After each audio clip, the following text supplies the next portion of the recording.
Good morning everyone, কেসিপিআর ব্লগে তোমাদের অনেক অনেক ওয়েলকাম। তো অনেক দিন পর তোমাদের সামনে আবার একটা মিনি ব্লগ নিয়ে চলে আসলাম।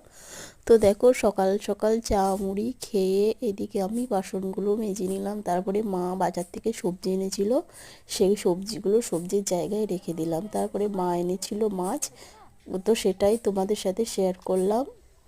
তো মাছটা কেটে ধুয়ে রেখে দিয়েছি, একবারে ডাইরেক্ট রান্নার সময় তোমাদের সামনে আসছি।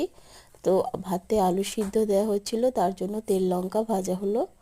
তো তেল লঙ্কা ভাজার পর এদিকে মাছগুলো সব একে একে ভেজে নেব।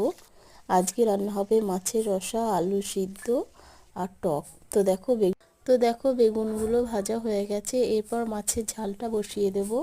এটা সিলভার কাপ মাছ, তো মাছের ঝালটা হওয়ার পর করে নেব টক। তো এই ছিল আজকের মিনি ব্লগ।